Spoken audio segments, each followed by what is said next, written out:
এই চ্যানেল কোনো অবৈধ কার্যকলাপকে উৎসাহিত বা সমর্থন করে না। এই চ্যানেলের সমস্ত বিষয়বস্তু কেবল তথ্য ও শিক্ষামূলক উদ্দেশ্যে প্রদান করা হয়েছে।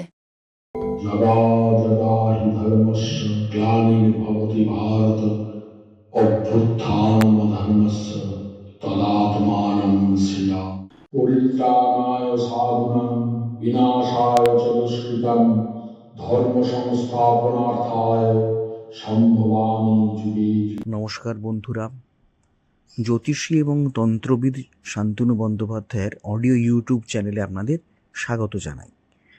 এখানে শ্রী শান্তনু বন্দ্যোপাধ্যায়ের বহুল প্রচারিত জ্যোতিষ টোটকা এবং ফলাফল আপনাদের সুবিধার জন্য তুলে দেওয়া হলো। এখানে আপনারা অডিও ফরম্যাটে নানা রকম রিপ্রেজেন্টেশন হবে গ্রাফিকের, তার মাধ্যমে আপনারা এই ভিডিওগুলো দেখতে পারবেন খুব সহজেই। যারা যারা জীবনে নানান সমস্যায় জড়িয়ে পড়েছেন এবং সহজ সমাধানের পথ খুঁজে পাচ্ছেন না, তারা দ্রুত যোগাযোগ করুন আমাদের এই বুকিং নাম্বার। দেখবেন তলায় স্ক্রোলে বুকিং নাম্বার যাচ্ছে। আমাদের বুকিং নম্বর হলো 9830143048। সকাল 11টা থেকে সন্ধে 7:30 মানে 7:30 পর্যন্ত এর মধ্যে আপনারা ফোন করবেন। প্রেম, বিয়ে, বিচ্ছেদ, চাকরি, ভাগ্য, রাশি, যে কোনো সমস্যায় দ্রুত যোগাযোগ করুন এই নাম্বারে। নাম্বারটি ভালো করে দেখুন এবং নিচের স্ক্রোলগুলো ভালো করে আপনারা ফলো করুন। অনেক সময় দেখা যায় ইন্টারভিউ দিয়েও ভালো চাকরি বারবার হাতছাড়া হয়ে যাচ্ছে। তো জন্মছকে সূর্যের অবস্থান কেমন তার উপর নির্ভর করবে ভালো চাকরি পাবেন কি পাবেন না। সূর্য যদি কোষ্ঠীতে দুর্বল স্থানে থাকে তাহলে চাকরি পাওয়ার পথে নানা রকম সমস্যা দেখা দেয়। এবার চাকরি পরীক্ষায় বসার আগে সূর্যের অশুভ যদি প্রভাব থাকে তা কাটানো জরুরি। তো আজকে আমরা জেনে নেব ভালো চাকরি পাওয়ার পথে কি কি উপায় আমরা অবলম্বন করতে পারি বা কি কি কাজ আমাদের করা উচিত। ইন্টারভিউ দিয়েও যদি চাকরি না হয় এবং ভালো ইন্টারভিউ দিয়েও যদি চাকরি না হয় এবং বারবার করে চাকরির আশা কেটে যায়, তখন কি কাজ করবেন? প্রথমে করবেন সূর্য দেবতাকে অর্ঘ্য দেবেন। জন্মছকে সূর্যের অবস্থান দুর্বল হলে চাকরি পাওয়া সহজ হয় না। এই পরিস্থিতিতে প্রতিদিন উদিত সূর্যকে জলের অর্ঘ্য নিবেদন করুন। তার সঙ্গে আপনারা গায়ত্রী মন্ত্র জপ করবেন এবং সূর্যকে তামার পাত্র থেকে জল নিবেদন করবেন। অর্থাৎ অর্ঘ্য দেওয়ার সময় জলটি তামার পাত্র থেকে নিবেদন করবেন। ওই জলে যদি সম্ভব হয় একটু কুমকুম মিশিয়ে দিতে পারেন, তাহলে কিন্তু আপনার চাকরির পথে বাধা কেটে যাবে। দ্বিতীয় কাজটি, মহাদেবের অভিষেক করা উচিত আপনাদের। চাকরি পাওয়ার পথে বারবার বাধা এলে দুধ ও মধু দিয়ে শিবলিঙ্গের অভিষেক করুন। টানা 40 দিন এই কাজ করবেন। তার সাথে সাথে আপনারা মহামৃত্যুঞ্জয় মন্ত্র জপ করবেন। এর ফলে আপনাদের কেরিয়ারের যেমন সমস্যা দূর হবে এবং আপনার পরিশ্রম সার্থক হবে। কি পরিশ্রম? না, চাকরি পেতে গেলে তো প্রথমত পড়াশোনা করতে হয় ফার্স্ট, দ্বিতীয়ত হচ্ছে আপনাকে প্রিপারেশান নিতে হয়। এই যে পড়াশোনা করার কষ্ট, প্রিপারেশান নেওয়ার যে একটা তাগিদ, সময় দেওয়া এবং তার একটা আপনার সুটেবল চাইছেন রেজাল্ট, তা সেইটা কিন্তু এই কাজ করলে সম্পন্ন হবে। অর্থাৎ মহামৃত্যুঞ্জয় মন্ত্র জপ করবেন এবং শিবলিঙ্গকে আপনারা দুধ এবং মধু দিয়ে 40 দিন অভিষেক করবেন টানা। ঠিক আছে? আরেকটি কাজ কি আছে? বৃহস্পতিবার দিন এই কাজটি করতে হবে। দেখুন, বৃহস্পতি যদি কোষ্ঠীতে ভালো অবস্থানে বিরাজ করেন তাহলে আপনাদের পক্ষে চাকরি পাওয়া এবং কেরিয়ার গ্রাফ ডেভেলপমেন্ট করা সুবিধা হবে। বৃহস্পতি দুর্বল হলে, যদি আপনাদের জন্মছকে দেখেন যে বৃহস্পতি দুর্বল, সেক্ষেত্রে বৃহস্পতিবার দিন একটি কাজ করতে হবে। সহজ কাজ, গরুকে গুড় এবং ছোলা খাওয়াতে হবে।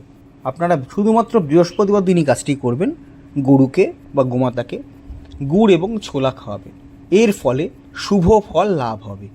বৃহস্পতির প্রভাবে সৌভাগ্যের উন্মেষ ঘটবে এবং পরিশ্রমের যথাযথ পুরস্কার আপনারা পাবেন। অর্থাৎ চাকরি মিলবে এবং চাকরি যদি পান তাতে ডেভেলপমেন্ট হবে, আপনার উত্তরোত্তর উন্নতি হবে। আরেকটি কাজ আছে, যদি পরিশ্রম করেও চাকরি পান না, অর্থাৎ প্রচুর পরিশ্রম করছেন, চাকরি পেলেন কিন্তু চলে গেল বা পাচ্ছেনই না, তাহলে টাটকা জবা ফুল দেবী দুর্গাকে আপনারা অর্পণ করবেন এবং তার আরাধনা করবেন। দেবী দুর্গার মন্দির যদি অঞ্চলে থাকে সেখানে গিয়ে আপনারা টাটকা জবা ফুল মায়ের পায়ে অর্পণ করবেন এবং তার আরাধনা করবেন। তার সঙ্গে দুর্গার নামস্তোত্র জপ করতে হবে। 32টি নামস্তোত্র আছে, যে কোনো বইতে আপনারা পেয়ে যাবেন। এই বইগুলি মন্দিরের সামনে দোকানে বিক্রি হয়, সেখান থেকেই পেয়ে যাবেন। এই কাজটি চমৎকার, এই কাজটি করলে ভালো ফল পাবেন। এর ফলে গ্রহের অশুভ প্রভাব দূর হবে এবং কেরিয়ারে উন্নতি হবে। আরেকটি সহজ কাজ আছে, যদি মন্ত্র জপ করা কঠিন বলে মনে হয় বা দুর্গা মন্দিরে গিয়ে এই ধরনের কাজ করা আপনাদের পক্ষে অসম্ভব হয়ে গিয়ে দাঁড়ায়, সেক্ষেত্রে সহজ একটি কাজ করতে পারেন শনিবার দিন। শনিবার একটি নারকেলের উপরটা কিছুটা কেটে তার মধ্যে চিনি ও ময়দা ভরে দিন, অর্থাৎ নারকেলটা ফাটিয়ে নিন, অর্ধেক করে নিন, পারলে চিনি ও ময়দা ভরে দিন। তারপর নারকেলটি ওই ভাঙা অংশটি সাথে অপর অংশটি জুড়ে দিন, জুড়ে মানে হালকা করে লাগিয়ে দিন। এরপর নারকেলটি কোনো নির্জন স্থানে মাটিতে পুঁতে দিন। হাফ নারকেলটা পুঁতবেন না, পুরো নারকেলটা যতটা সম্ভব জোড়া লাগিয়ে পুঁতে দেবেন। তারপর পেছন ফিরে আর তাকাবেন না, সোজা বাড়ি ফিরে আসবেন। এই কাজটি করুন। আবার বললাম, নারকেলের ওপর অংশটি কিছুটা বাদ দিয়ে সেখানে চিনি ও ময়দা ভরে দিন, তারপর আবার ওপরের অংশটি লাগিয়ে দিন। কোনো নির্জন স্থানে গিয়ে মাটিতে এই গোটা নারকেলটি পুঁতে দিন। তারপর পিছন ফিরে আপনারা বাড়ি চলে আসবেন, পিছনে কিন্তু তাকাবেন না, অর্থাৎ পিছন মুড়ে আর তাকাবেন না। আরেকটি কাজও করতে পারেন, প্রতি শনিবার দুধের সঙ্গে জল মিশিয়ে অশ্বত্থ গাছের গোড়ায় ঢালুন। অশ্বত্থ গাছ কাছাকাছি অনেক জায়গাতেই দেখা যায়, শুধুমাত্র শনিবার দিনই কাজটি করতে হবে। অপেক্ষাকৃত সহজ কাজ, দুধের সঙ্গে জল মিশিয়ে অশ্বত্থ গাছের গোড়ায় আপনারা ঢেলে দেবেন।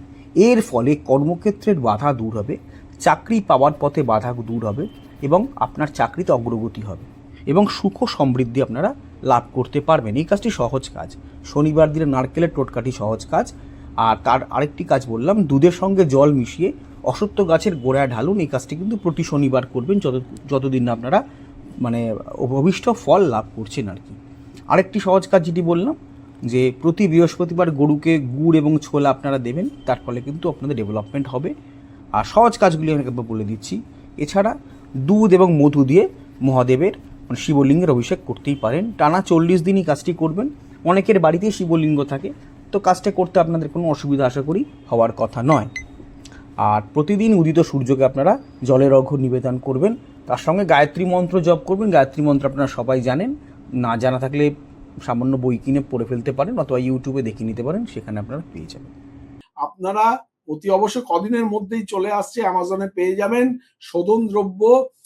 আমি বলে দেবো, লিংক দিয়ে দেবো, এবং সেই শোধন দ্রব্য কিনে আপনারা যে কোনো জায়গায় থাকেন না কেন, আপনারা ওটা যদি কিনে রেখে দেন অনেকদিন চলে যাবে। যেমন অমৃতবিন্দু স্নানদ্রব্য 1 চিমটি করে, আপনারা যদি একটা ডিব্বা, এই ডিব্বাটা কেনেন, বহু দিন আপনাদের চলে যাবে। হ্যাঁ, আপনারা অতি অবশ্যই কিন্তু অ্যামাজনে গিয়ে নবগ্রহ বাথ পাউডার বলে সার্চ করলে এটা পাবেন।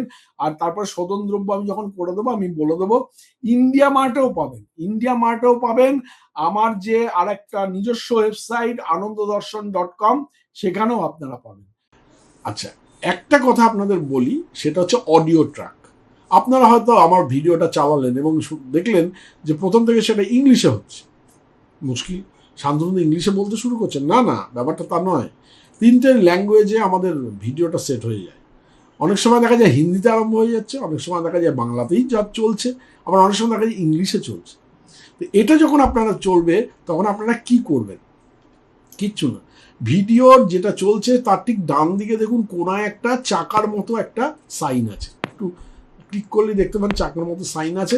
সেই সাইনটাকে ক্লিক করবেন।